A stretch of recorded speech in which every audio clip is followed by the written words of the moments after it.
strange piece of metal. Say, do any of you know if it was Diddy Kong Racing Wii U? Hello and welcome to the Kongversation. I'm Chad McCanna. And I'm Hyle Russell. Oh, Damn it. No one wanted that to follow Chad McCanna. just once I would like to be Joe Mudd. Wait, what? Why are you dragging Joe's name through the, let's just say, mud? Oh, I get it. It's like that was actually a callback to a previous episode that was an innuendo. Whoa, you just broke my brain, Chad. It's too early for this in the conversation. Yeah, we're like barely 10 seconds in and we're already getting obscenely self-referential. And I'm 15 seconds out of bed, too, so... Out of bed? What have you been up to that's got you bedridden? Oh, I sleep whenever we're not recording the conversation. I mean, there's no point in going on, right? You just go into a hyperbaric chamber with a sign that says, like, resuscitate in case of conversation. I cryogenically freeze myself so I remain young and vital. Just like Walt Disney. Memechi is just so looking forward to that day. when he emerges from his cocoon with robotic spider legs on his head. And it turns out there's no cure for decapitation. To be fair, he was asking for it, oh, I'm dying, please decapitate me and freeze my head. It doesn't really work like that, Walt Disney. In the future, we're going to be able to grow new bodies like lizards?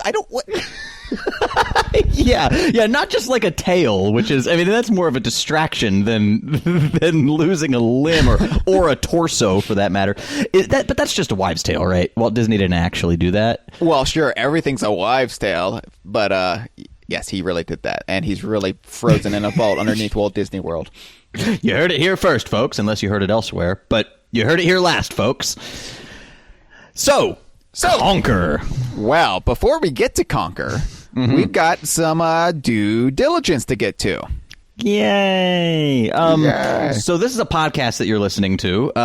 If you enjoy what you're hearing, turn on a friend. That would be fantastic. Whoa, Chad! Whoa! By what you're referring to, you mean you don't mean introduce them to LSD? No. I meant they should sexually arouse a friend if they like this show. So long as they're of age.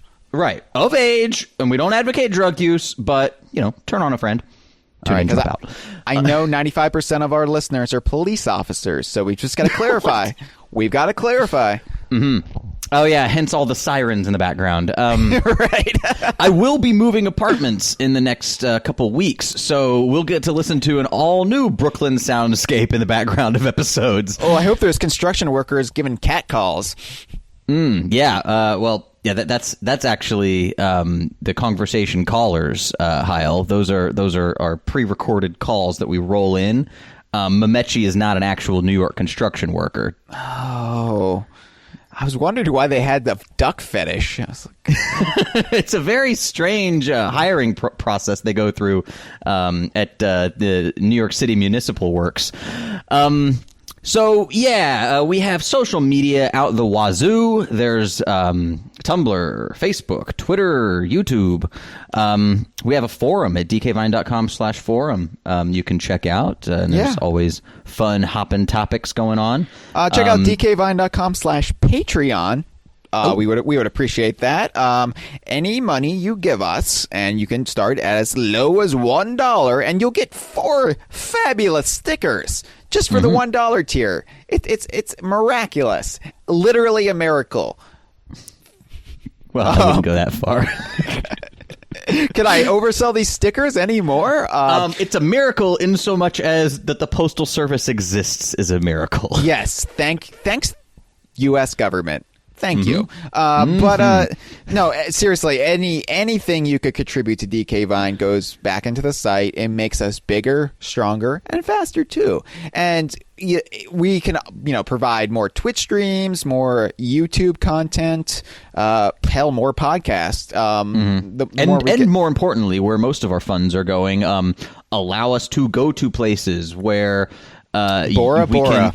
Yeah, we want to go to Bora Bora, guys. We saw one of those bungalows that's out over the water. It's over the water.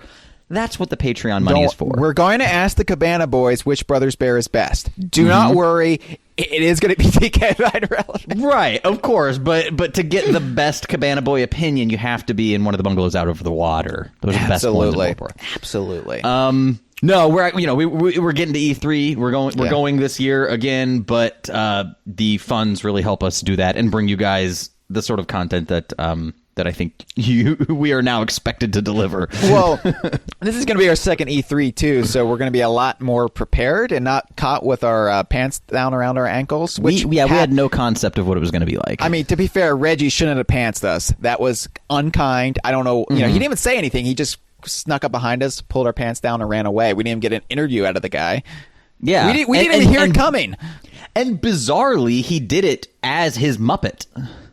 It's like Reggie, don't throw, don't make your Muppet do your dirty work.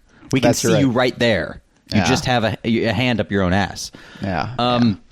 So there's one more thing we should talk about because there was a huge bit of news that dropped as we're recording. This is Wednesday, the 9th, should we say? The 9th of March. Yeah. We should say because that is literally what the day is. That is accurate. Rare announced something that it was completely unprecedented and kind of a first for their studio, and really goes a long way toward solidifying what we had hoped Rare Replay was indicating, which is a much more open, transparent Rare. They started a contest for Sea of Thieves to allow the general public, like non-media people, access to Rare to be the first people to play Sea of Thieves. Yeah, so this is basically, we've always compared them to Willy Wonka's Chocolate Factory. This is literally not really sending out a golden ticket, but asking you to send a golden ticket of your own back to them. And then they will judge your golden ticket. They will judge which ticket is most golden. Yeah, so you don't have to get your 2 sets of grandparents in their own bed to put in their life savings so that you can get your way to Rare. You just have to make something good. If you're overweight, I wouldn't see this as your opportunity to get stuck in a chocolate tube and lose a lot of weight, or if you ever wanted to become a giant blueberry, I don't think that's in the cards either. I don't know. It might be though. It might be. No, it's Rare. I'm sure they still have the banana transforming technology. They'll turn you into a giant banana bird. But or perhaps Carrot Man from Kinect Sports. Or Otto Orange from Banjo-Kazooie. There are so many vegetation-themed characters that you might turn into at Rare for some reason. Or maybe just a large hunk of fecal matter. Yes, but with a lovely singing voice. That's right. So anyway, yeah. Did you get to watch the video, the announcement that they made? I watched it on the go today, yes. Yeah, I popped out at the subway on my way to work, and it was there How's on Jared? Twitter. Huh? Oh, How's no, Jared? not that subway. Although I did see him. He does not seem to be doing well. He's living on a bench. Well, at least he's out of prison. That's surprising. It might not have been Jared. It might have just been a crazy homeless person claiming to be Jared for some reason. He's somebody to aspire towards. Yeah, I'm a trusting sort. So I got to see it like as I was dodging Manhattan traffic to go to work, so it didn't sink in quite as much as I would have liked. But literally, I'm imagining it like Frogger now with you going over it. Yeah, it's like Frogger, only no one is looking at the screen. So no, it was hilarious. It was like yet another one of these extremely like polished, like thoroughly Rare videos. There were like a ton of little sight gags, like grog being spilled on someone's cell phone. I loved it. I fucking loved it. I haven't checked the online reaction yet, so I'm sure people are saying in the comments, why are you making these videos and not doing Banjo-Kazooie 3? No, actually, it seems like the snarky naysaying has been on the part of some gaming media outlets, and people are crying for their heads. Really? It's things like, yeah, well, very unfortunately, earlier this week, Lionhead Studios, makers of Fable, another Microsoft first-party UK developer, shut its doors. Yes. And there have been like articles on Kotaku with like the headline, Microsoft invites people to Rare before it shuts its doors forever or something, things along those lines. And people are saying, hey, don't be glib about people losing their jobs, which is like the internet is actually coming to Rare's defense. Some of them a little too enthusiastically. We can't have moderation in anything, it seems. But yeah, it's like I would have expected the same as you, but that doesn't seem to be the case. People are just genuinely excited about this, which is great. I should clarify, by the way, before anybody gets the wrong opinion. Kotaku's talking out of their ass. The Lionhead situation is completely different than anything Rare has got going on right now. I don't think Rare would be in any danger whatsoever. Well, considering they're literally launching a contest to fly people out and put them up in hotels, it seems like Microsoft is okay with the the financial income and flow out of the studio. Yeah, so do not assume you know what's going on, people, because you really have no idea. It's just people wanting to be snarky, and it's a clickbait kind of headline, and they're hoping to probably dovetail into the anti-Rare sentiment that's been frothing so much lately. So, right, because it's easy. It's easy hits. It's easy views. Yeah. I understand that, but it's so cheap. And Kotaku's also the one who announced Tropical Freeze when it was revealed as Nintendo or Retro is making another damn Donkey Kong Country versus let's take a look at this project. I don't want to qualify Kotaku as this homogenous entity. I mean, they have different editors that are different levels of shitheadedness, but right. But at the same time, I mean, the buck has to stop somewhere, and unfortunately, the buck seems to be a very bad buck. I don't really know where I'm going with this analogy, so just help me out here, Chad. Let's just say, I mean, I'm super excited about this contest. Well, what is the contest? What do you have to do? Because I would be interested in this. And now, Chad, you and Matt... to quote the video, there are no rules, but there are some rules. Now, Chad, you and Matt Corna have been to Rare. Tell us what it was like. We have been to the outer gates of Rare and questionably further than that. But Matt Corna and I have never been indoors at Rare. So you're telling me, Chad, that this is a contest to go to Rare where you won't be chased off by security guards? I think that might be the case. Yeah, it seems like it is anyway. Oh, I had no idea. Well, now I'm really excited about this. Oh, you thought it was like that other time. I was so confused. No, but basically the idea is that you make a piece of art, something that you can capture in video or image form, and it needs to indicate how excited you are about Sea of Thieves. Okay, so it has to be Sea of Thieves related. That's the catch. Right, and it can't involve any pre-existing like copywritten characters. The example they showed was a Master Chief doing the poor Yorick. I knew him well from Hamlet.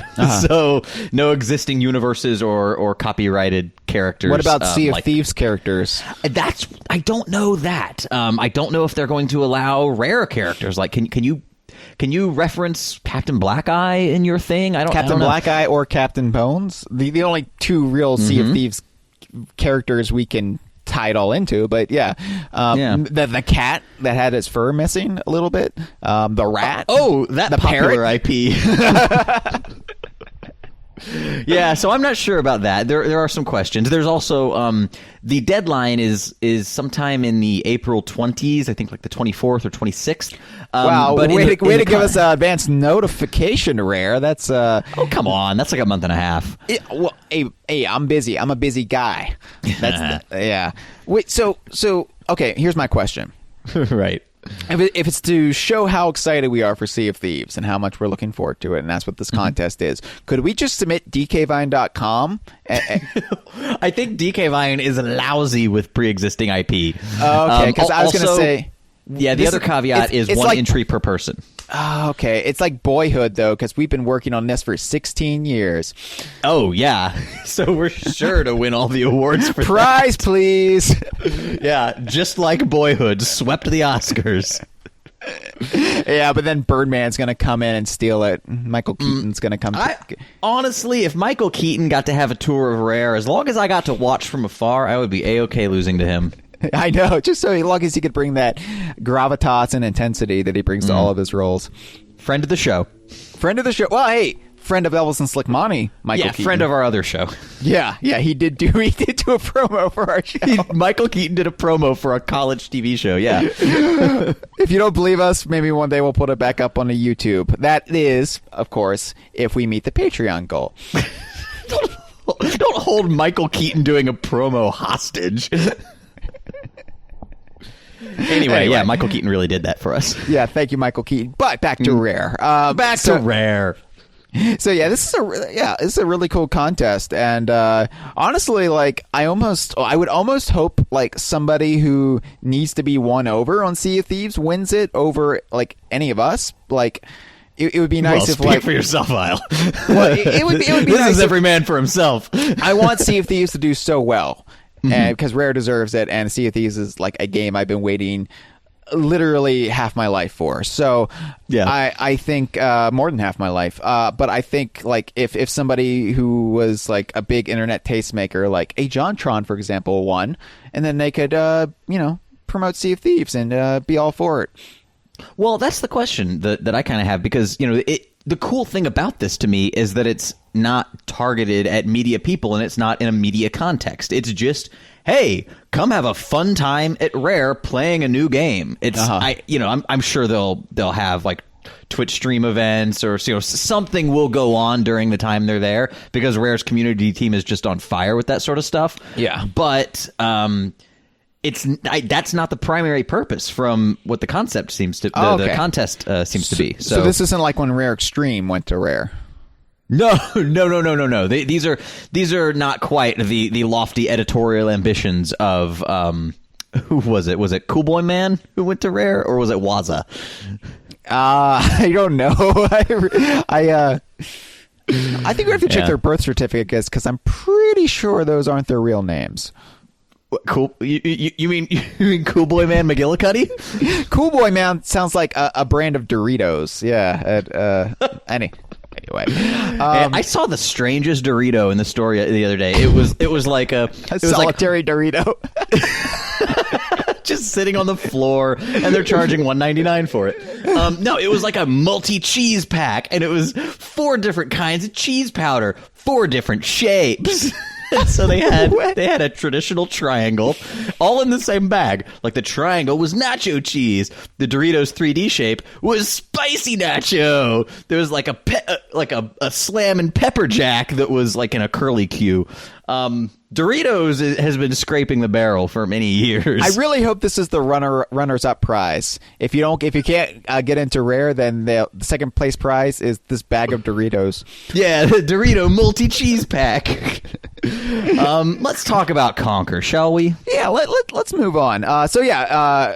Go to Rare's Facebook, Twitter, website, etc. for more details on that contest. It's so awesome. I'm hesitant to move on because it's so cool. It's like a childhood dream that they would even open the doors to anyone. It really is the Willy Wonka thing. Like, I don't think they're going to be opening all the doors, though. You're not going to be able to dig around in their old hard drives to see.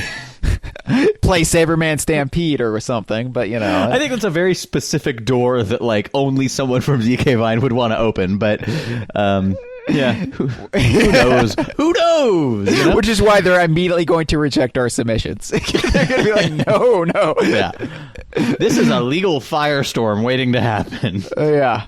All right. Well, I would love Adam Park was the one who in Rare Replay in one of the videos made the comparison to Willy Wonka. Yeah. It would be so great if they open the gates and out comes a figure haggard, stooped over with a cane, a la Gene Wilder, and then he just does a forward flip and starts dancing. It's Adam Park. It's Lee Loveday. It's the moment he's been waiting for to reveal his face to the world.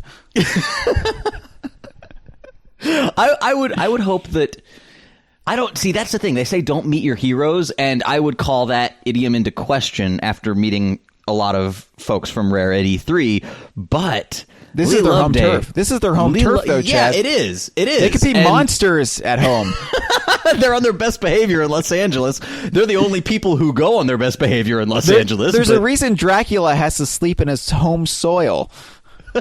Does he? Is that part of the Dracula lore? That is an oft-forgotten part of the Dracula lore. His home soil, is that where Vlad Tepes was born, or what constitutes his home soil? I would imagine the type of earth around the greater Romania/Transylvania region.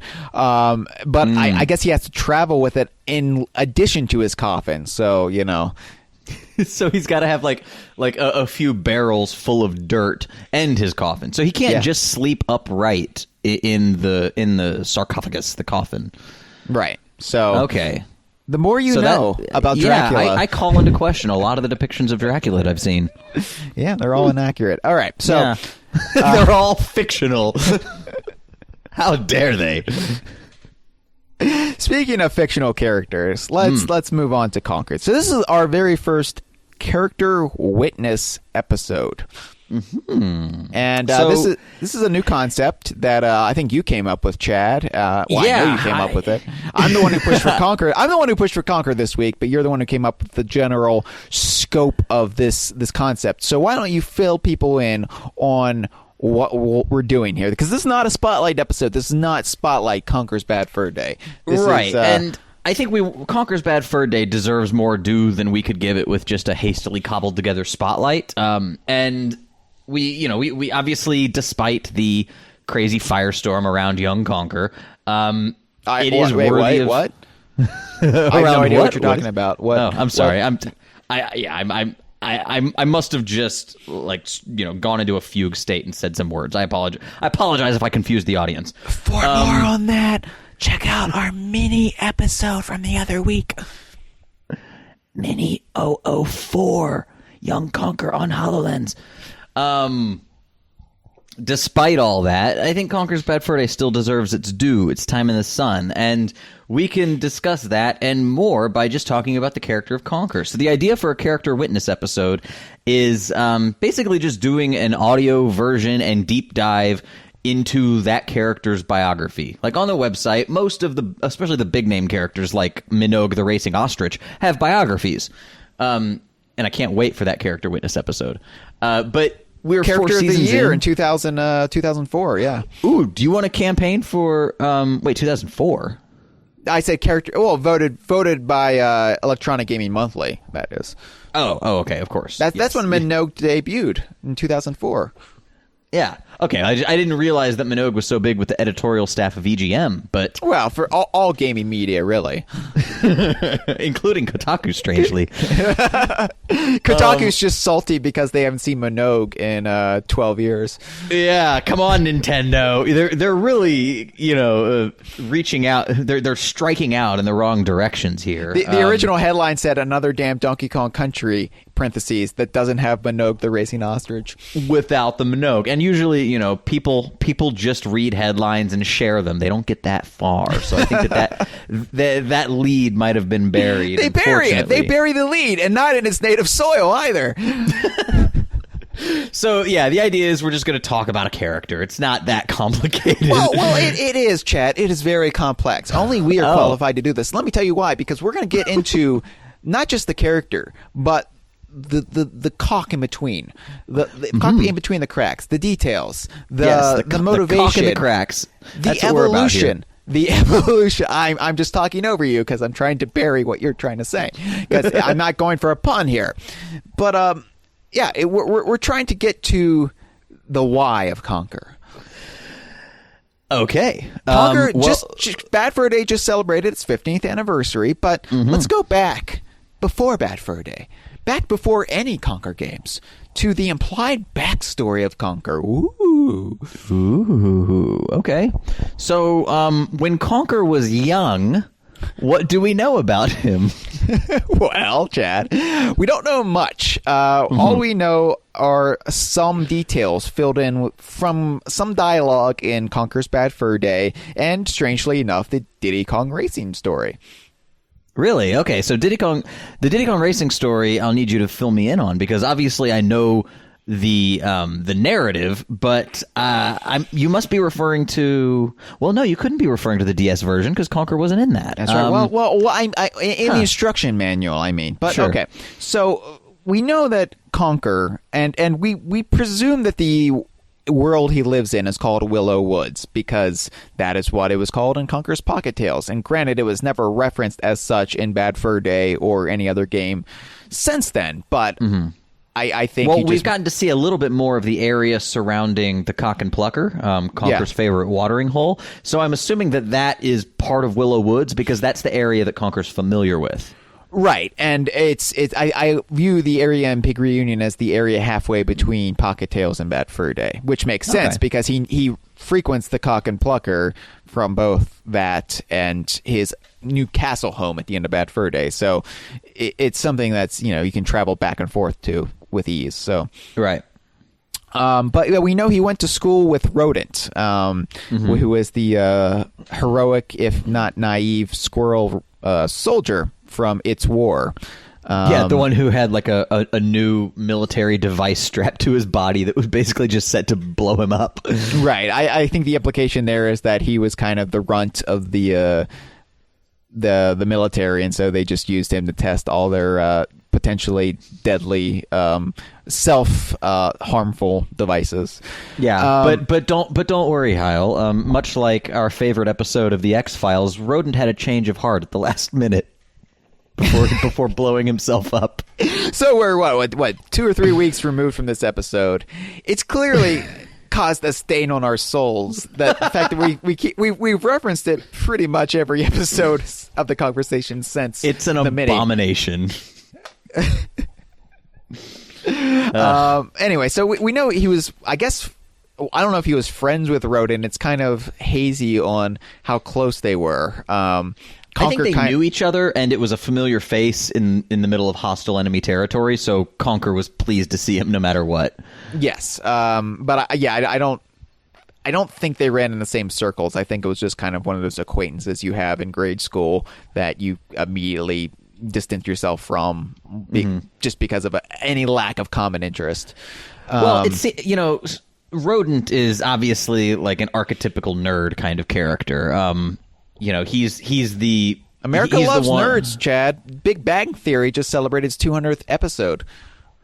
Oh, did it? Yeah. Oh my God, they're in syndication 4 times over. Chuck Lorre, you've got enough money. Wait, 4 times over? I thought the threshold was 100 episodes. Oh, I thought it was 50. No. Well, I mean, syndication rules don't really apply anymore, but I guess that was a pre-cable era kind of thing. I guess for a traditional sitcom like that, sure, why not? Yeah. Anyway, holy shit, I had no idea. Bazinga. Bazonga.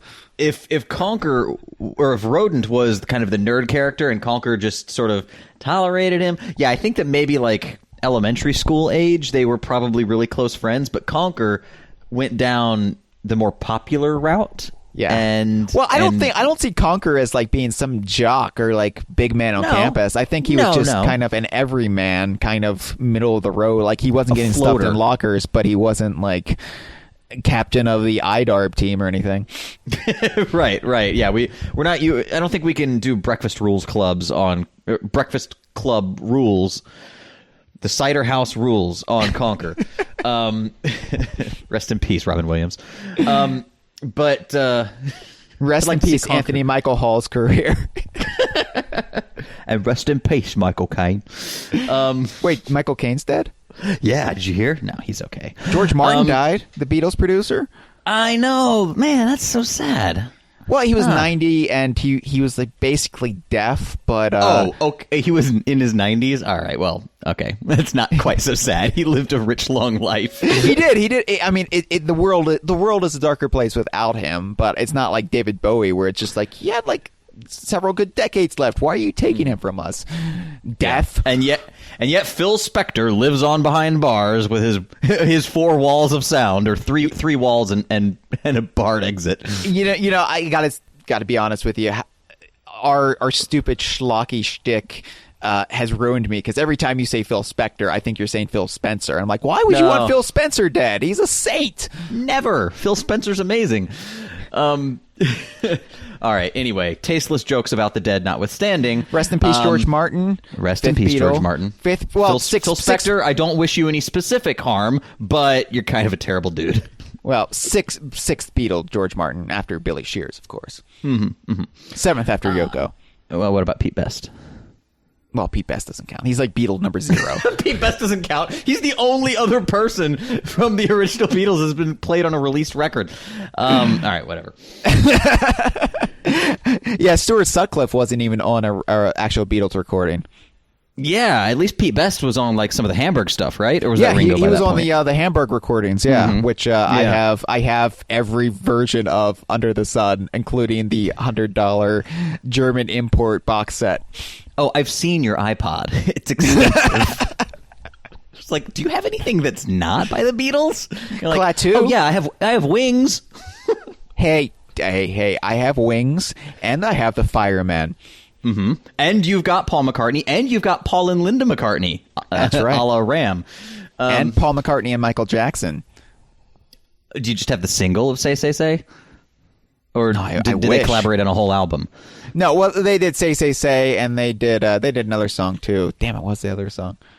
Conker fans love this. Conker fans are ecstatic right now.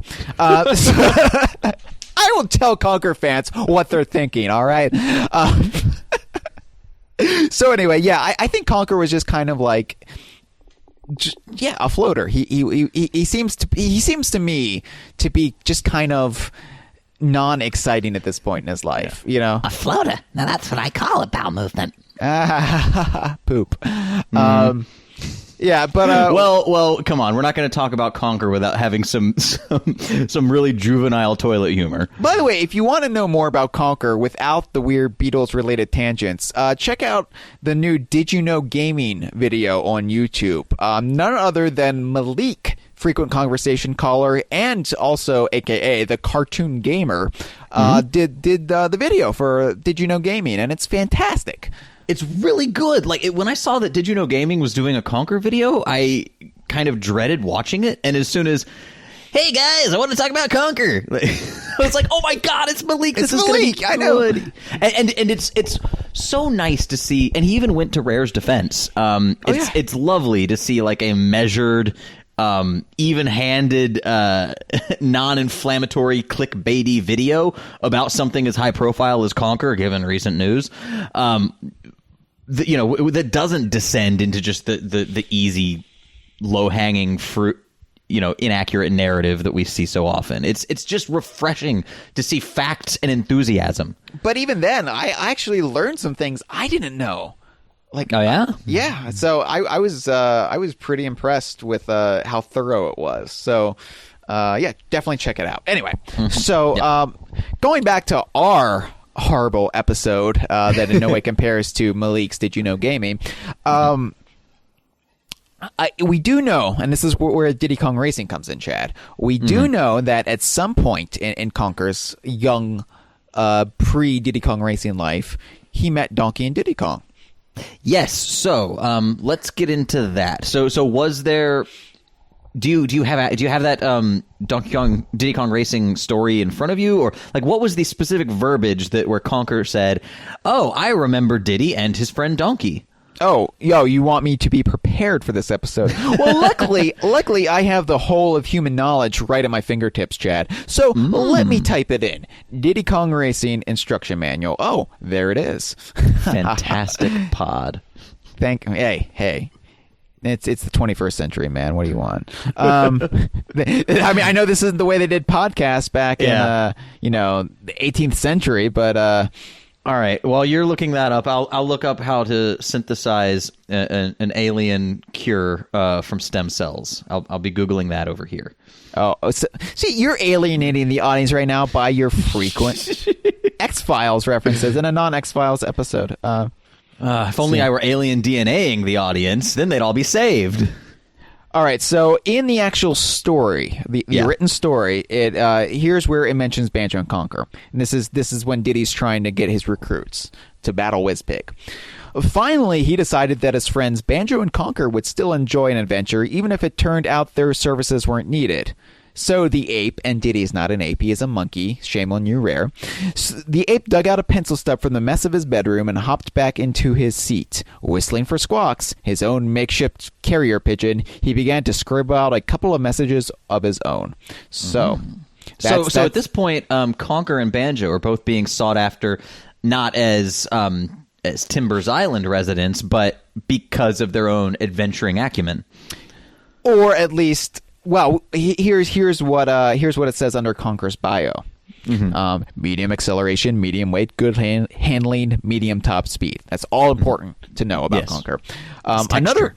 Another friend made by Diddy Kong on one of his endless adventures with Donkey Kong. Conker is also an exploration nut who jump at any chance to break free of a squirrel's less than exciting daily routine. He's eager to join up with Banjo as the bear passes through. So. Okay. Wow. So, I mean, obviously, that not only indicates that Conker and Donkey Kong have met previously, but that there are many untold adventures that we've just not seen of Diddy and Donkey crossing over with, I guess, Conker and presumably Banjo. I imagine they're inconsequential adventures. Like, for them, an adventure is basically like having to like sleep in a tent one night. Like I imagine it's them, like, you know, they were like exploring Willow Woods one day, and they met this squirrel named Conker, and they hit it off with this guy. A bunch of horrifying acorn people. Right, which is why they never went back. Which is why Wong, Donkey all confused. It's why Diddy and Donkey pressured Nintendo to let Microsoft buy Rare, so they would never have to deal with those acorn people again. So obviously, like, at the very least, Conker was made enough of impression on Diddy for him to seek out his services and think, you know, I don't think Conker was an experienced adventurer at this point, but he liked to explore, so maybe Diddy saw a kindred spirit in that. And where's that factoid, Malik, huh? And fix your video. This implies that Banjo and Conker arrived together then, too, because I don't know, it doesn't specify that Conker knows Banjo, but maybe Diddy said, you know, wait for a bear in yellow shorts to come and go with him. Yeah, it's not exactly Gandalf telling Aragorn, you know, when they'll be saved at Helm's Deep. At the dawn of the first light, look to the west for a bear wearing yellow shorts. But yeah, all right. So Conker didn't really get outside Willow Woods, but he crossed over with others that did. I think that's safe to say. Yeah, he seems like he's a bit of a community squirrel. At least at first, yeah. He doesn't seem like, and again, I don't think he was much of he had any reason to really leave Willow Woods at this point, but he went to Timbers Island for Diddy Kong Racing. And he, you know, granted, you can't really suss much out from Conker's personality in this game. He's one of 10 racers, and he's just kind of hyperactive a little bit, you know. Yeah. And I mean, we at least we knew from this that Banjo was a redneck stereotype in European shorts. I'm not really sure what Conker was supposed to be here, except kind of I don't know, how do you describe his accent here? You mean just him going, "I am Conker"? Yeah. I would just say, like, just hyperactive, like cocaine injected straight into the brain. Yeah. Well, he's a squirrel. You know, he's got, like, I think, you know, if you encounter squirrels, you know, they tend to be very jittery. Mm-hmm. He just hasn't mellowed yet. He needs to kick back a few brewskis on his canonical 21st birthday and go with the flow. Right. So, but before he does that, we do get a whole game with him in Conker's Pocket Tales, where we learn a little bit more about him. I'm not really sure. We learn more about just his bizarre, like, existence. Like, Conker's Pocket Tales, we've said it's not a great game, but it is aggressively weird, and that's kind of why we love it. It's not like the most satisfying gaming experience you'll ever have in your life. Far from it. But far from it. If you like building a boat piece by piece by pressing left and right on a D-pad repeatedly. Oh my god, I had forgotten how tedious and mind numbing that was. I've been recapping that whole ordeal every Saturday morning on the Facebook page. Just Ted's boats, basically. Basically, because I do on Saturday morning, I make posts that relate to seafaring or nautical adventures or whatnot. Saturday morning splash of seafaring. That's right. As opposed to your Friday night splash of something else. What? Hyle, have you been in Spiller's Harbor again? No, I mean I'm still completely drunk. That's the whole reason I make those posts Saturday morning. I splash a few back. Is what I'm saying. What? Chad, that was you making a semen reference and not me. I was just trying to preempt you. I assumed based on past behavior. Sorry. Hey, I'm not. Hey, I'm the one with the cocktail book that somebody gifted me, and that was a retaliatory measure, sir. It was. Shots were fired, and many shots were fired. Oh no, let's move on. Shots were fired. Anyway, oh my god. So Anyway, So I've been recapping this, and I forgot how. Just like you had to like get like literally like the rudder, the engine, the wood needed to build the boat, and to get all these, you had to win these bizarre mini games, like track and field mini games on a tropical island. It makes no sense. Why, Ted? Why must we jump through these literal hoops for an acorn man with a beard? It's not Ted who makes you do it. It's these other acorns that live on Mako Island that make you do these weird tasks. The weird thing is you have to race Honker the skunk in a boat. The whole point of building the boat in the first place. But to get the boat parts, you also have to race them in like hurdles and stuff. Well, it's like WizPig. He never thought you would get to the boat point. He thought that you would be tripped up by the hundreds of hours you spent pressing left and right on your D-pad. Honker is a guy who literally murdered somebody the previous world, but he's going to stop you now by jumping hurdles. Yeah, he track killed and field the events. Undertaker. Yeah. Okay, so let's talk about Conker's world as it exists in Pocket Tales. He's living in Willow Woods, presumably with his parents. Depending on which version of the game you play, if you put it in an original Game Boy or a Game Boy Color, there's like the I Love Lucy 2 beds, like twin beds, but pushed together. Or there's just a single bed. So I always rationalize that in one version you see his parents' bedroom, and one version you see his bedroom. Oh, you don't think that in the Game Boy version he rescued Barry, so then she moved in with him for the Game Boy Color version? No, because it's vice versa, I'm pretty sure. Oh, because in the Game Boy version, Color? The Game Boy version has the beds pushed together. Okay. So my mistake. Damn. Yeah, I'm pretty sure because the Game Boy version, there are no videos of it really online, at least complete playthroughs. So a lot of it is kind of lost to the sands of my own memory. I dread the day I have to do that for involuntary twitching. Oh, that's what you should do. I'm gonna have to do both of them. You know, I know. Well, you have to because you have to actually beat the real game, and to beat the real game, you're only beating 50% of it on one system or another. I want to see that now, Chad. I am putting my vote in. Instead of like Banjo-Tooie that people actually want to see. Hey, we're going to make Conker's Pocket Tales happen. We've been trying since 1999. We are going to make it a thing that people respect. Even when it was a thing in 1999, we were unable to make it a thing. I know, but you know what? Persistence, chat. Persistence. I believe. It is my life's work. Vine way. It is my life's work. It is our work and it's Agent Ape's work. We're going to make it. We're going to make Conker's Pocket Tales a celebrated part of gaming lexicon. Make Conker jump again. Anyway, so he's presumably living with his parents, but he is friends with Barry. And at this point, it's assumed that they're just friends because all the literature states that they're just chums, like childhood chums, but good friends. So much so that she's there at his birthday party. So, geez, they must be really close.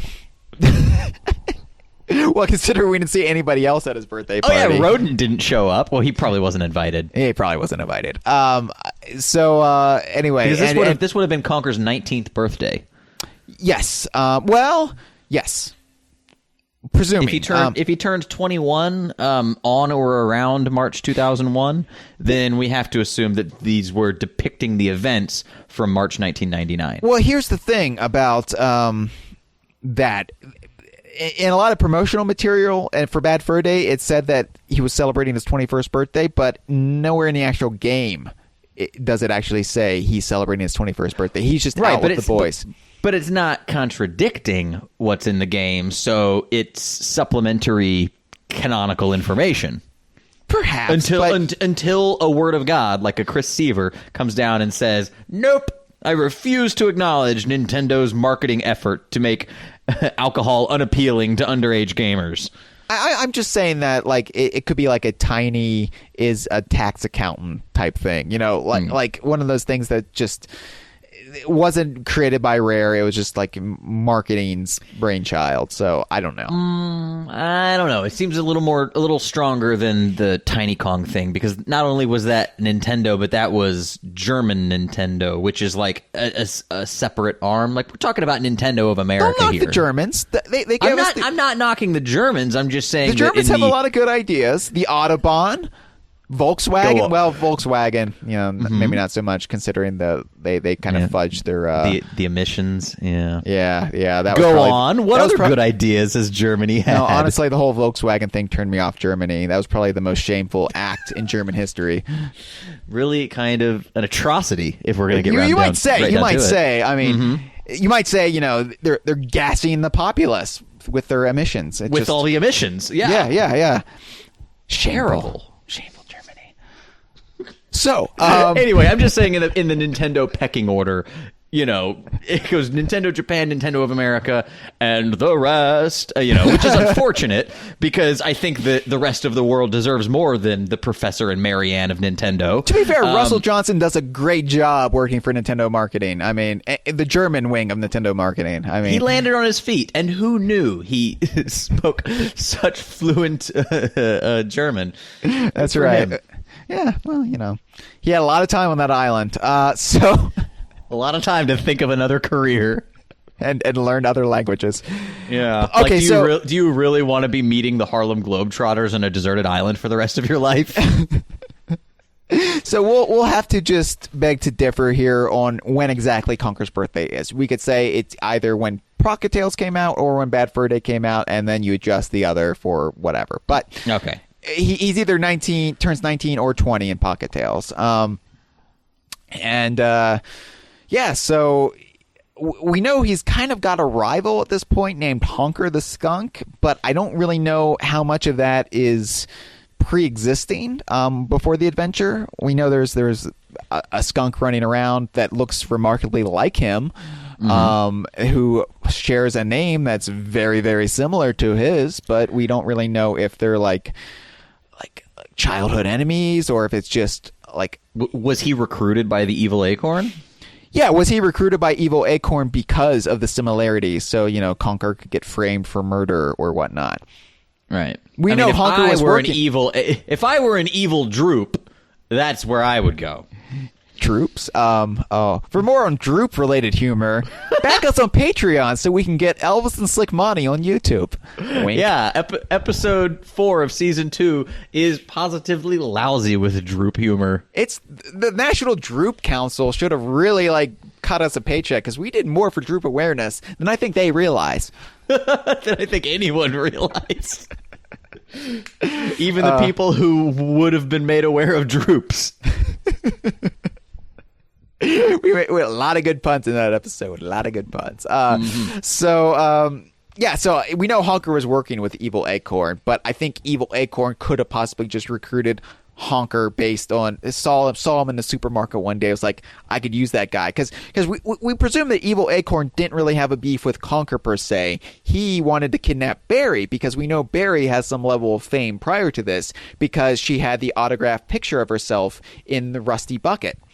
which has kind of been retconned away via the retconned. Xbox Live Arcade. You can't retcon the original Banjo-Kazooie. We know log. It could be one of those log things. Okay, could be one of those log things. It's just log things. Yeah. I imagine I really haven't sussed this out in my own brain, but I imagine that the Xbox Live Arcade versions of Kazooie and Tooie, since they have that connection with nuts and bolts, part of me thinks that maybe it's like logs sending Banjo and Kazooie back in time in their own brains, like spirit walking back into the... Okay, I was going to say, like, you're not suggesting that those same adventures happened again, are you? No, but I think maybe in a dream space they happen to Banjo and Kazooie again, because they make reference to, nuts and bolts and some of the new dialogue, so... That's fair. We might have to have a part 2 of our The World of Banjo episode to really get into... Yeah, why would they be aware of nuts and bolts in 2000? Yeah, so I think, luckily log is our get out of jail free card, really. Mm-hmm. It's how Jared got out of jail and was on that bench. He knows the Log Lord of did it? Games. He knows the Lord of okay. Games, yeah. Okay. All right. Lord of Games travels in some strange circles. He just really likes sandwiches. Anyway, so yeah, all we really know is like Barry was probably famous. We fan wank. She was a child actress, but there's really no like. I don't know if she was like an Olsen twin type thing, but yeah, that might explain her downfall eventually. But we do know, and then, yeah, might explain her abrupt personality shift 2 years later. But yeah, she was probably famous, and Evil Acorn is a bit of a creeper, so I think you can make some correlation there. I think Conker was just inadvertently dragged into this bizarre adventure, and this was really interesting because Conker, we don't know much about him, but at this point, but we do know that the only reason he went on his real first solo adventure was because he was forced to. His friend was abducted, and his presents were stolen too. And I'm sure as a young squirrel would really want his stuff back. Mm-hmm. Yeah, and by stuff, he's not objectifying his female friend Barry. No, we're referring to not. his presence. No, Conker's not a misogynist. No, Conker is a fan. He's just he's a terrible boyfriend. But Conker is a fan of the new Ghostbusters trailer. He's not a misogynist. Let's not. I know people have asked us to weigh in on the new Ghostbusters trailer, but let's not, please. I will say this: you can be. Ghostbusters 1984 can be your favorite movie of all time. That does not make you a misogynist for not wanting it to be remade at all, no matter with whom. Hyle, all I have to say to that opinion is, aw, hell no. Jesus Christ. Oh, my God. Leslie Jones is just devoid of nuance. Okay, all right. They could have had Tina Fey, Amy Poehler. Well, they got Kristen Wiig. She's great. I don't have a problem with Kristen Wiig. I just have a problem with the tone. Anyway, what are we doing? What are we doing? This is what they want. We cannot give the people what they want. So anyway, yeah. So Conker, goes on this adventure. But he's forced. And I love how materialistic Rare has to make their protagonist. Donkey Kong goes on an adventure because his bananas were stolen. Conker, his presents were stolen. Yeah, they're all very passive. Just out of the good. Eventually, we see the goodness of their heart at times. But yeah, it is funny. Of course, you could look at Mario as kind of the ground zero for this trope, so whatever. It's Mario's fault. It's always Mario's fault. Mm-hmm. And he rescues Barry twice, canonically, if you want to split hairs. And he meets some weird acorn people along the way. And at the end of the adventure, it's kind of implied in the ending cinematic. Him and Barry are walking hand in hand in the moonlight, and you kind of get the sense that stuff's be happening now. Mm-hmm. And by stuff, we mean Barry doubles in height and dyes her hair blonde. It's a growth spurt, a tiny Kong-esque growth spurt. Some people are late bloomers. But yeah. So we don't see Conker again until Bad Fur Day, or Barry again. And of course, everything is radically different. And granted, I don't think Chris Seaver was that concerned about continuity between Pocket Tales and Bad Fur Day. In fact, I would venture to guess that he was actively trying to undermine Conker's Pocket Tales with his own thing. Conker's Pocket Tales was actually just a weird artifact that somehow escaped the bowels of Rare from a time when Conker was still 12 Tales. And yeah, it would be like if Donkey Kong Country was canceled, but they still released Donkey Kong Land. So you're just wondering, like, why are the pigs flying through the jungle? What is going on in this thing? Right. And I think that's one reason why Pocket Tales seems so utterly bizarre, which is why I cherish it to this day. And we make Facebook posts about it, and Agent Ape is remaking it in Project Spark, and Nick Prohl has just done a whole story arc, still in his story arc, revolving around Conker's Pocket Tales characters in DKU Comics. DKVine.com/DKU Comics. There's your plug, Nick. Get off our backs. I don't know. It's we have a problem, is what I'm saying. But yeah, there's no cross continuity between the two games. But luckily, we're not letting Chris Seaver off the hook here. We are forcing the connection to be made. What happened to Conker between Pocket Tales and Bad Fur Day? Because, and here's something that all those young Conker commentators on YouTube don't really realize is Conker himself hasn't changed all that much. He's not foul-mouthed. He's a little hedonistic, sure, but he's not overtly rude and crude now. He's just... The difference is he's turned 21 and he's in a relationship, and he's allegedly turned 21. Okay, but his priorities have changed from where they were when he was the young, unassuming squirrel that Diddy Kong befriended. Yeah, I really don't think this whole good squirrel gone bad is even remotely accurate. It's again marketing. The professor from Gilligan's Island had an idea to market the game, but I don't really think it's true to the author's intent. Right, because he wrote that idea in German, and once you put it through Google Translate, the meaning is mangled. And coconut parchment doesn't really make for legible handwriting. There's also that. You can't make a ham radio out of coconuts, Professor. Oh, silly professor. So anyway, so Conker's basically the same, but what is different with Conker and Bad Fur Day? And this is, I think, where a lot of people... who really study the character. Yes, there are Conker scholars. They're at dkvine.com. They kind of stop liking the character at this point because he is kind of reprehensible. He seems on the surface he's well-meaning, and to be fair, he does really do most of what the mindless idiots who ask for his help ask him to do. He does it. He kind of rolls his eyes and he grumbles and he complains. He's just trying to get home in this game. He woke up from a drunken bender in a field, met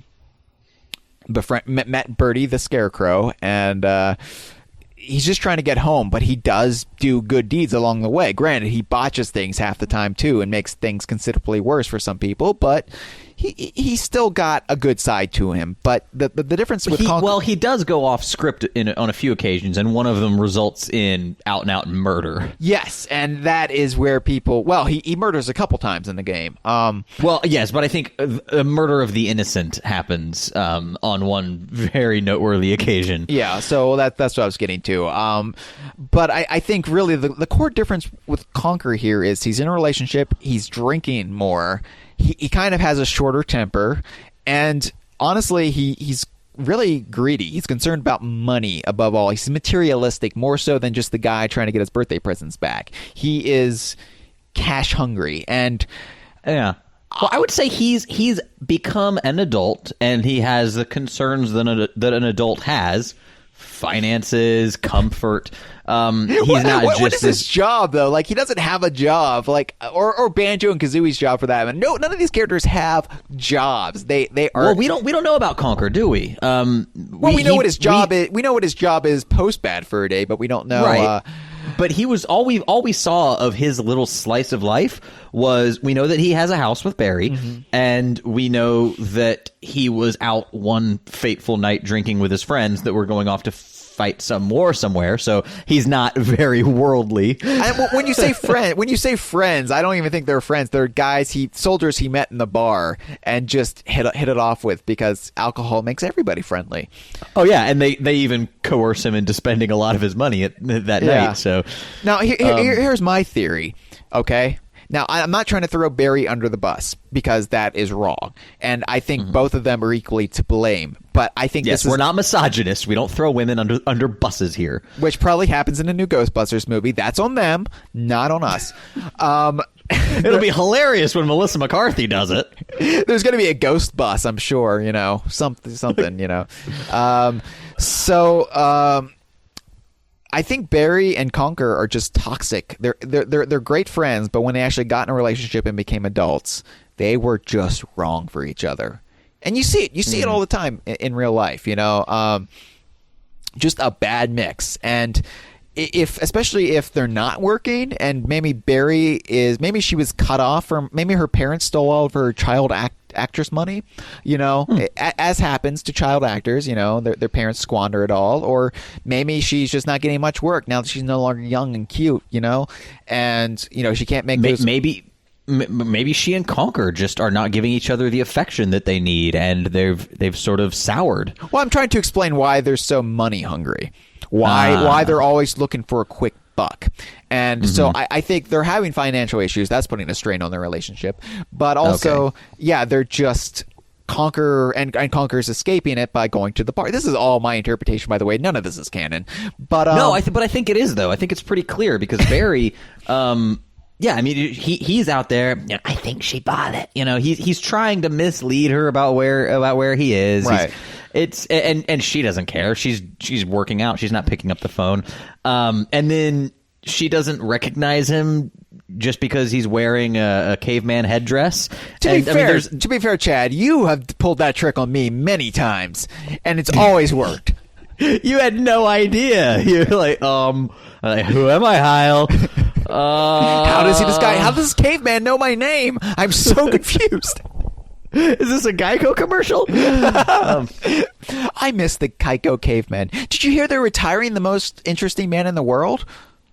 No, I didn't. Really? Yeah. They're recasting him. They said they're retiring the original actor. Yeah, I'm like, no, he is the most interesting man in the world. That is a fact. Yeah, that's because he's and because he's been the most interesting man in the world, that makes him more interesting. He's like a perpetual interest machine. You can't just recast that. No, this is by default. This is going to have to be the second most interesting man in the world, and by trying to claim this guy's throne, he's going to be far less interesting to me. So what's he supposed to promote? Corona, the second most interesting beer in the world? Oh God, if that really were true, we would be in a lot of trouble. Yeah. It's like watered down piss. Actually, Corona's not that bad. Really? Oh, yeah, Corona's all right. Never did anything for me. I love Dos Equis, but God. Anyway, so to be fair, I love Dos Equis because they're a truly effective marketing campaign. Right. Drink Dos Equis, everybody, if you're of age. I know the cops listening will want me to make that clarification. Right. Yeah, ATF is they're big fans. So but they're clearly having problems, and this is leading to, I think, the personality shift that you see between them. They're both kind of awful people in this game. You spend a lot more time with Conker than you do Barry, so it's easier to kind of still see the good in Conker. You don't really get that chance with Barry. She's kind of shallow, materialistic a bit. So is Conker, but you see Conker's good moments too. So. Yeah, I was thinking, we were talking about how Conker's like not a misogynist, but like I'm thinking now of the caveman section when he sees Jugga and he just wants to basically throw it all away because she has boobs. It's just I don't know. Conker is inconsistent through the game. Well, that's the nature of the improv nature. Yeah. But I think you can also justify it. He's clearly not, he doesn't think he's happy in his relationship, and they're both miserable. They're both making each other miserable. So I think a lot of it's kind of like Conker's big day out too, where he's like trying to get home, but at the same time he's also kind of just going off the rails a bit. But yeah, he straight up murders a baby dinosaur in the game, and it's a big problem for a lot of people, including me, because that's the moment where I think Conker deserves everything he has coming to him. Yeah, doesn't at that point, like, before you have to actually hit the I think you use your slingshot to hit 2 different buttons that are in the cave, and I think before you actually have to do it, Conker says something like, I see what's going to happen. and so like he knows what he's doing. Yeah, He is fully in control of his faculties when he murders a baby dinosaur. And it's weird for me because considering that Conker is friends with a whole bunch of other different species, he's dating a chipmunk. I mean, I'm sure that's a pretty progressive thing, even in Willow Woods. A squirrel and a chipmunk. What? But consider. Do you think Barry is in? Do you think they kept her a chipmunk? At least the way that they considered the character in Bad Fur Day. Doesn't matter. It's established she's a chipmunk, and they never specify what she is. She doesn't have a big bushy tail in this game, so Right, that's true. She tucks it just like Dixie. that would be a bridge too far even for me. At least the monkey tail is thin and svelte. No, I still kind of hold the idea that Dixie's tail grows out of her head kind of close to my heart. I think that's a little. It's just crazy enough to work. You just love genetic abnormalities in games. You love characters being deformed. Yeah, and meanwhile, you come up with things like prosthetic golfing fingers to avoid explaining genetic abnormalities. I like purity, Chad. What, the black oil? What are you doing? Why are you alienating people like this? Sorry. All right, so obviously you're we all know how... you're alienating their DNA. Speaking of aliens, we all know how Conker's Bad Fur Day ended. After... Yes, so it ends with more murder, where, granted, this is just a Matrix parody, but I had problems with this in the Matrix, too. Oh, well, that, yeah. Where they shoot up a bunch of weasel guards. Granted, like, the Panther King's forces are hunting Conker this whole game, and he has had run-ins with weasels, but these were just guards going about their day, like... They straight up shoot them for a quick payday because Don Weezo convinces them that it's just this get rich quick scheme. Like, morally, they are far gone at this point. Yeah, that's true. And I know that it was just a movie parody that had some gameplay underpinnings, and they probably didn't think too much further than that when designing that level. Oh yeah, but yeah, it's a lot of unnecessary killing for the character. That's actually one of my favorite sections of the game. It's fun to play. It's a lot of fun to play. I mean, it's a dated as hell reference, but it's fun to play. Yeah, and it says some things about Conker that I don't think they quite fully explored during development. It says something about the time period too. 2001, the height of South Park, coming off of this pre 9/11, everything was still attitude and like in your face and extreme violence, and I think looking back, so old.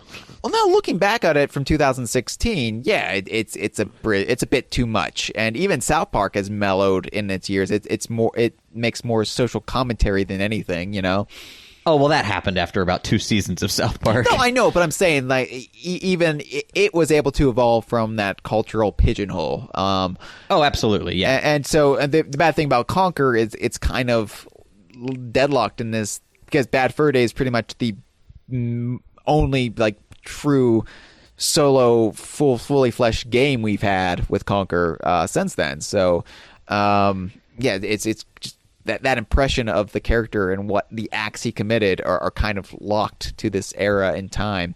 But yeah, so they get into the bank and to the bank vault. They're going to steal all this money, but it's a trap. And it's all an elaborate ruse for the Panther King to finally get Conker cornered, which is all so he would stop spilling his milk, which is all an elaborate ruse by the Professor to kill the Panther King. A lot of double crossing going on in this section. Don Weezo shoots Barry, and Barry dies, and Conker in his hubris, has a chance to bring her back and overlooks it.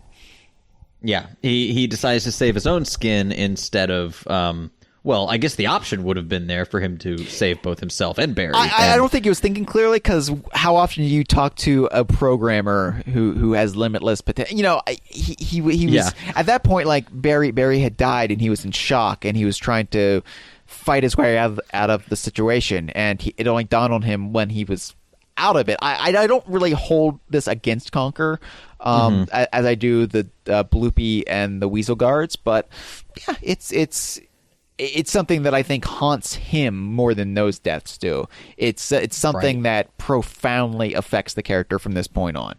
Yeah, and the next time, so obviously the game ends on a down note, and it's kind of depressing, and it's just a character trying to come to terms with the huge ways in which they fucked up in the last 24 hours. Oh, absolutely. And he becomes king, by the way. He is now king of, I guess, Willow Woods, or just all the land, this landmass. And yeah, we last see him in Bad Fur Day back at the Cock and Plucker with, you know, a heavy crown on his head, drinking some booze, drinking some scotch. And Barry's death really is the one pivotal event in Conker's life. Even now, we're 15 years on. Well, 14 years on when Conker's big reunion came out. But while it wasn't explicitly stated, I think it's interesting that Conker had the line there, and I know I'm jumping ahead a bit, but he said, "I'm no hero."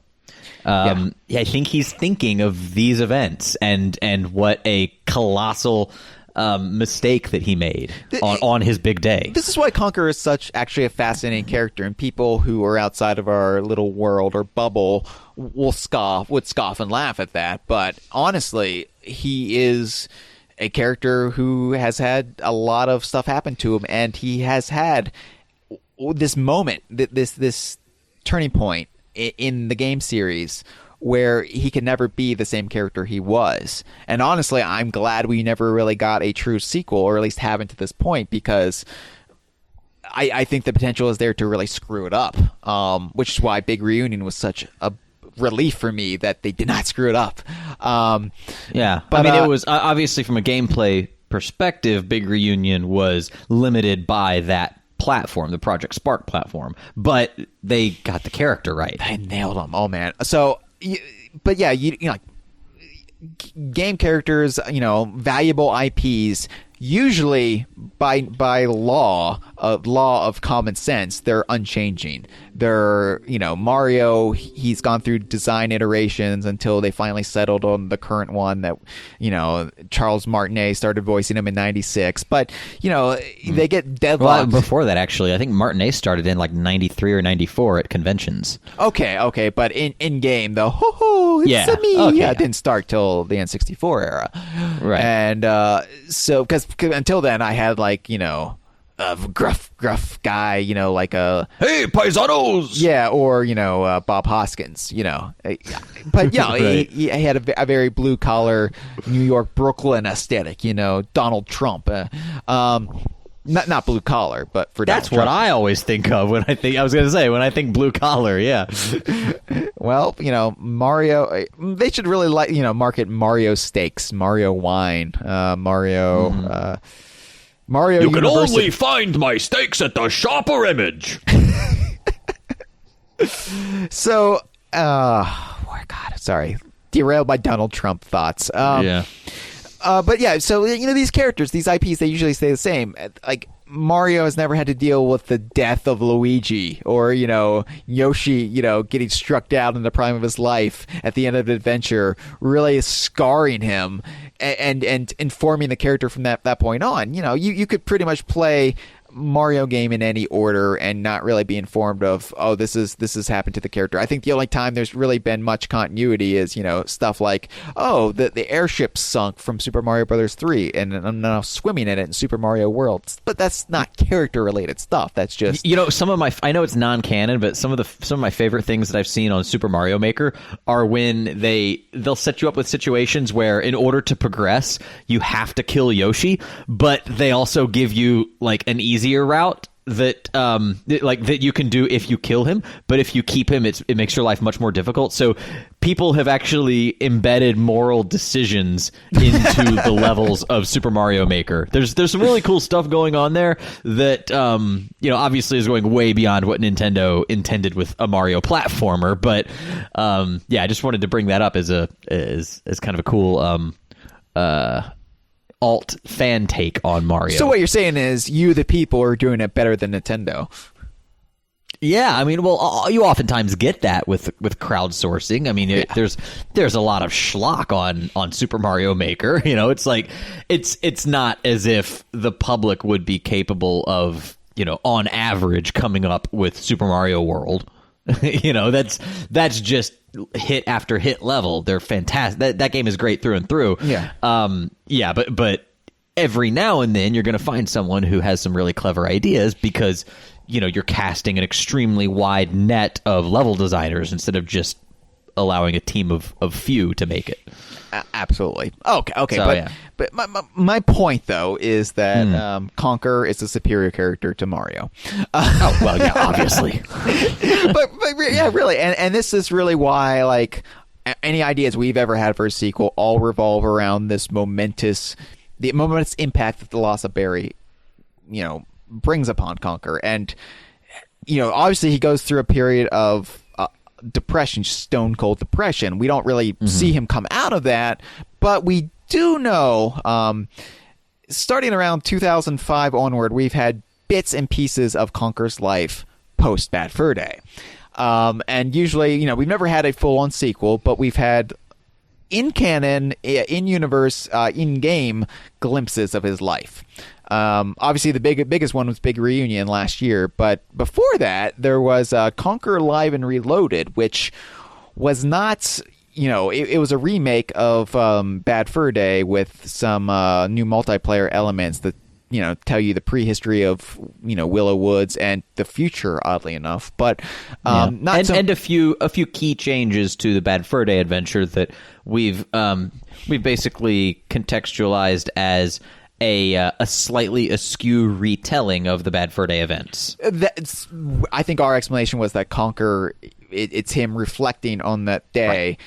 But from 2005, so the details start to change in his mind, hence like more modern references like Van Helsing, because Conker had seen that movie and just mentally inserted Hugh Jackman's hat and jacket in the game, or in his own life story, but Live and Reloaded had a demo disc. If you pre-ordered the game at GameStop, you got a Conker Live and Reloaded demo that came with a documentary about where is Conker now, and we learned some things about what he did in the following Bad Fur Day, like the months following Bad Fur Day, and we hold this to be canon because it was included as a demo disc, right? An Xbox disc with Live and Reloaded, and so Conker he wants to at least leave behind Willow Woods, this life is king. He wants to basically escape the shadow of Barry's death.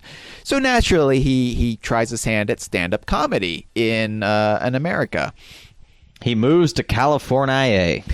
Which, Conker, trust me, that is not the solution to your problems. Just going to make things worse. We've been there, Conker. It gets worse. No, Conker realizes that, but Conker had a little bit of success. He toured with Ryan Stiles of fame, of the Drew Carey Show fame. Whose line is it anyway? Beloved Canadian icon Ryan Stiles. Was he Canadian? He's not Canadian. He let's just say he's Canadian. Okay, he seems no Canadian. One's going to look it up. He seems Canadian to me. He seems Canadian. I can picture Ryan Stiles drinking out of a bag of milk. He's got that stench of maple to him.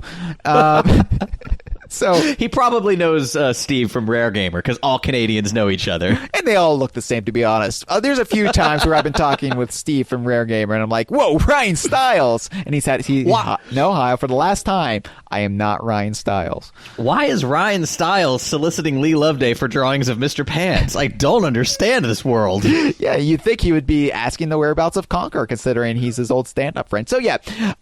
Ryan Stiles, by the way, who was inducted into the DK Vine Hall of Fame last summer. Congratulations again, Ryan Stiles. he and Conker, they were friends, and our interpretation of this is it's kind of like a Jeff Dunham type situation where people just assume that Conker was his like ventriloquist dummy. Yeah, just very articulated. Yeah. Wow, how is Ryan Stiles making that squirrel walk across the stage? It's amazing. Seriously, this documentary is on YouTube, by the way, so you can look it up. There's also aren't there professional football players that are sports stars? Talking about, yeah. Bizarre. It's a bizarre thing, but this is what Conker did after Bad Fur Day, and it's a who's who of who they could get to agree to this video. I know. Hey, it got Ryan Stiles a new swimming pool, so who are we to begrudge him? That's true. I wonder if his swimming pool has giant saw blades that are impossible to get through. He's got aristocratic catfish that talk to you as you go into right. it. At least he keeps a coccyx on a hook hanging just next to his pool. Oh yeah. So, but eventually Conker leaves this life behind, devastating Ryan Stiles, by the way. Kills the act, and Ryan Stiles never heard from Conker again. No, and sobbed when recanting his story. But this isn't character witness Ryan Stiles. That is coming one day, and I cannot wait for that episode. That might have to be a two-parter, to be perfectly honest. We need to get special guest Colin Mockery. Honestly, we need to get Ryan Stiles on the show. That's what we need to do. Yeah. So Ryan, this is our canon interpretation of your life vis-a-vis the Donkey Kong universe. It is canon, by the way. You can't fight this. This happened to you. We had a neon avatar of Ryan Stiles like that year. Even if we didn't like explicitly acknowledge it, I pushed it through. I was like, yep, Ryan Stiles is a Conker character. Yeah, and it's the worst looking avatar. Doesn't even look can't do a realistic human face in neon sign form. Doesn't look human at all. So Conker leaves Los Angeles. That lifestyle is not for him. He probably hates America. Not nearly enough talking acorns.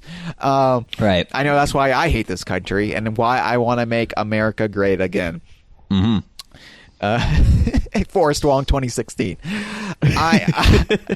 He heads back to Willow Woods, and we assume he just sucks it up and he becomes the best possible king he can be. We don't really know because this era of Conker is purposely left vague, because they don't want to. Well, when I say they, I meant Team Dakota didn't want to kind of trample any possible sequel that Rare or Chris Seaver would ever want to make. Right, which I really respect the way they did this. It was clever. I mean, they also fleshed out the world a little bit, and yes. we know that the Teddies are attempting to rebuild their army by opening up a craft brewery. Well, basically, the surviving Teddies from Bad Fur Day, they regrouped, they built a brewery. They basically went straight and went legit, opened up a brewery to get funds. They're building a new base, and they're also cloning the existing Teddies to repopulate their ranks, much the same way the Daleks do often in Doctor Who. So there you go, all you Doctor Who fans listening, which there are surprisingly quite a few listening to the conversation. Yeah, most people are listening for an hour and 23 minutes. Just they gotta mention Doctor Who. I know. What kind of show is this? I'd imagine flop sweat develops on their foreheads. They're looking at their watches. It's not going to happen. Oh my God, it's not going to happen. It's not going to. Oh, it happened. Thank God. There's only 7 minutes left. Surely it's coming. They take the noose off their neck. Next week. I'll kill myself next week. If they don't mention it next week, that is the week. Wow, that is the strangest reinterpretation of the movie Speed I have ever heard. Better than Speed 2. This is cruise control. God. Yeah, some have said we're on cruise control these days. Some have said, yes. I don't listen to the DK Vine forum, though. There's never been a better time to ignore them. So anyway, yeah, in Big Reunion, it takes place 10 years after Bad Fur Day. So not even... This isn't even Conker circa 2015. It's Conker circa 2011. Right. Which I think we eventually sussed up. Brian Perry of Team Dakota basically said, it's up to you, whatever you want to say. So we're basically... Yeah, we got Spillers Harbored. I like how we reference stuff that new listeners have no idea. What? Spiller Harbored? What? Just go back Just and listen to our episode from last summer called Our Week with Rare, and all will be made clear. Yes, or at least Off-White. God damn it, you son of a bitch. I was taking a drink of water. Okay. Better that than a cocktail. In Big Reunion, it's assumed Conker could be still king, but it's never referenced, so he could no longer be king. He could have given it to Rodent, or he could have given it to Frankie. Oh, that would be a nightmare situation, but whatever. I've got a few decrees to make.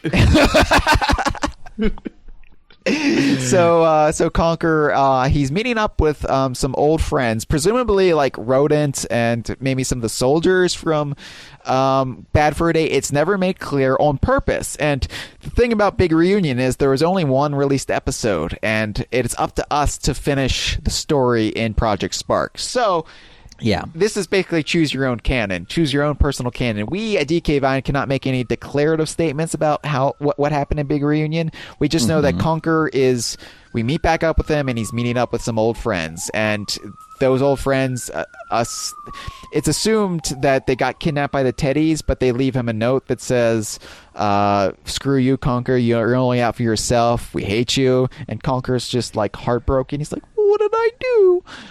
Yeah. Which shows there's a secret message encoded in that letter. Yes, there is. So, but the fact that Conker didn't pick up on that at the time, this is what's interesting to me about Conker in Big Reunion. He is a lot more world weary. Weirdy. But you haven't got a weird. Thank you. I was going to tie that all back together. I cover for my flubs. But Conker's a little bit more world weary. He's down on himself. He's not like clinically depressed anymore, but he's definitely just like he's definitely got some mileage on him, you know. And he's also he cares about people again. Because if you notice, like he wants to meet up with these friends. He's got friends, and he wants to meet up with them. And he's kind of hurt that it seems like they told him off.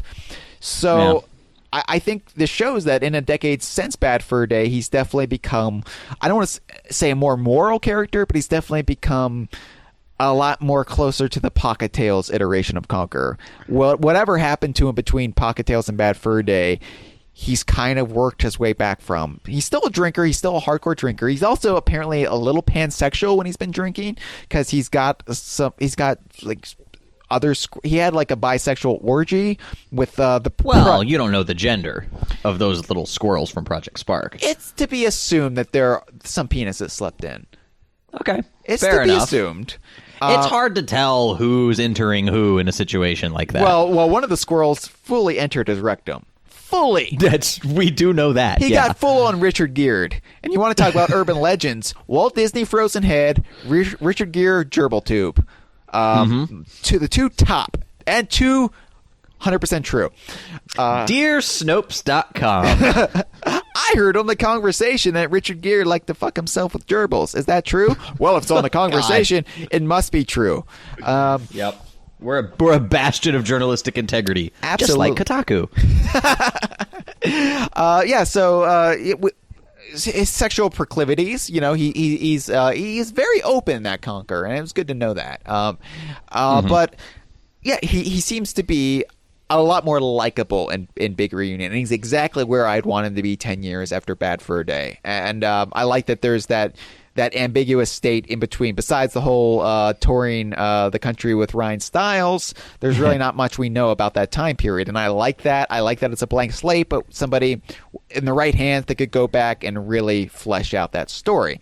I just think he's become less cynical. It's not that he's more moral. He places a higher personal value on those interpersonal interactions. You know, it's like you don't want to be isolated for your entire life, and I think he built up walls around himself as a youth. I think he and Barry built up walls around themselves. They kind of again, they you know how when some people get in a relationship or whatever, they completely just like abandon like everything that existed beforehand. It's just like it's like the John and Yoko syndrome, you know? Yeah. And I think they were basically John and Yoko. Only they did not like being around each other. Only this time, Mark David Chapman got the other one. Yeah, I suppose. You think Don Weezo was really into Catcher in the Rye? Oh no, wait, no, that was John Hinckley. No, never mind. No. Mark David Chapman was Catcher in the Rye. Oh, was he? I think Catcher in the Rye. John Hinckley Jr. was the Catcher in the Rye one. A lot of Reagan era assassinations had Catcher in the Rye involved. No. Hinckley was Jodie Foster. Yeah, that's right. Okay, so it was Catcher in the Rye. Yeah. Okay. Weird. No, I'm just saying. Oh yeah, because Hinckley, it was Jodie Foster in Taxi Driver, right? Right. He thought of himself as Travis Bickle. Right. Yeah. Not realizing that Jodie Foster was, of course, a lesbian and would never return his affections.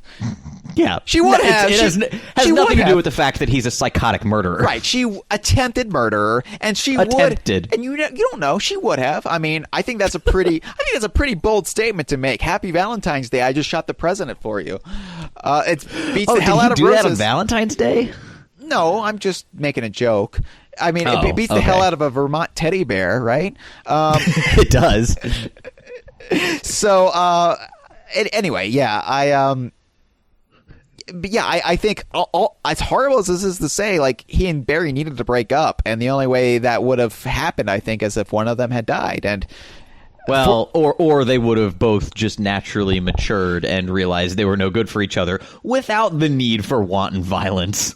Okay, but it's more dramatic. I mean, to be fair, we don't have time to see Conker mature, Chad. We've only gotten a few Conker games in like the last 15 years, so really, we need these big dramatic moments like seeing his girlfriend gunned down in cold blood. So aside from the choose your own adventure of big reunion, Conker has showed up one more time. When he was at his normal age. Thank you. Yes. He showed up in hashtag IDARB just this year, just a month or two ago. And he's with the rare team of Banjo and a Fudgehog and Saberman and the rest, Professor and Marianne, and also another team of Killer Instinct 2 characters for all you Tusk fans out there. And so I mean, granted, okay, yes, hashtag IDRB. It's a silly indie title with a bunch of Microsoft characters in it. We're the only people who would ever worry about the canon implications of this because we are certifiable. But it's there. It's canon. So just as Conker previously met Ryan Stiles, he has now met a sentient piece of bacon. And Richard Nixon. And your mom. Yes. And your mom as well, Chad. Yeah. But not in your DKU. He met your mom. He met your mom, who is my mom, in my DKU. Of course. You don't have to explain that to me. Of course. But it also it's him with Banjo again. Canonically, he is with Banjo again. Met back up with Banjo to play some futuristic soccer, and so this is really nice. It's like if John Lennon had been shot, sure, they would have gotten back. He would have gotten back together with Paul eventually. So it's nice to see. Yeah. Before we give our final thoughts on the character that is Conker the Squirrel, we got one listener call for this episode. Really? Was it from Chris Seaver? There's only one way to find out. All right, let's find out. Glad 69 here. How's it going, goodness, it's been a brilliant time. We've had the forum watch recently, and good times. So, Conker.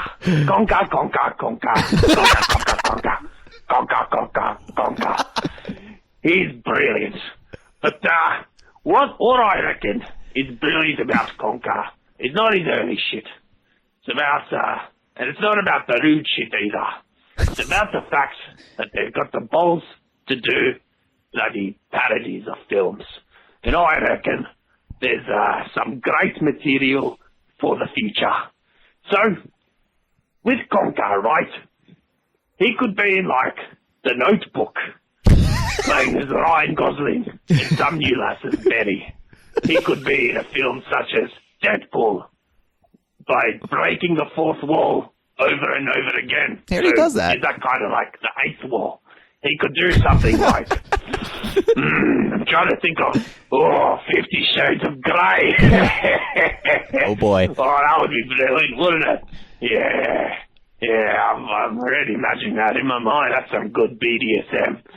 So, yeah, there's some great material in terms of films. I'm just trying to think of some more at the moment, to be honest. I've just called out of the blue. Those are the only three he knows. Conker. He's brilliant. That's good.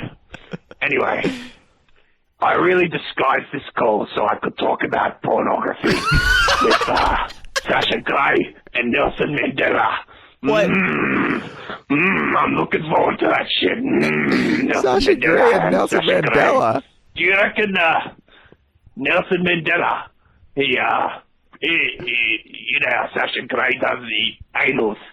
Well, the thing is, because Nelson Mandela is a dark lad. Okay, I'm All stopping it. All right, Scraps, you've abused your privilege. Wow. He's probably just laughing uproariously at that. But yeah, movie parodies. Yeah, you think of Conker like you think like he watched The Matrix like after Bad Fur Day, and he's like, "Hey, similar thing happened to me." Yeah. Only I was a little more unnecessarily destructive than that. And also, there's no in-universe justification for him slowing down into bullet time like that. Right, yeah. He's just extremely coordinated. All right, well, thank you for the call, Scraps. Yeah, thank you. So, you know, partially. there's literally no way to know what's in store for Conker's future. His past, sure, why not? But his future, who's to say? But I hope that Rare's listening to this. I hope they didn't listen to that last call, but I hope they listened to this.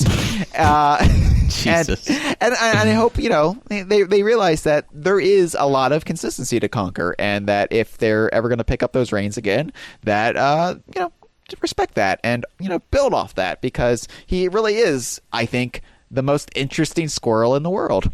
Yeah, I think that what I like about Conker is that he's flawed, but, you know, so is Kazooie. You know, she's kind of snarky to everyone, and Banjo typically sets her right. But not only is he flawed on a fundamental level, he's contemplative. Yes, he's the only character in the DKU that we've actually seen reflect upon himself. Until we revisit Minogue the ostrich. To be fair, because of course, yeah. Those were some dark days. Those ostrich races on Crocodile Hyle. But you know, Minogue, it put Minogue's kids through college, so let's not judge. Kong College. Kong College, right? The defunct Kong College on Crocodile Isle. Like Trump University, I'm sure it's no longer accredited. This has been a File 2 production. Que rico.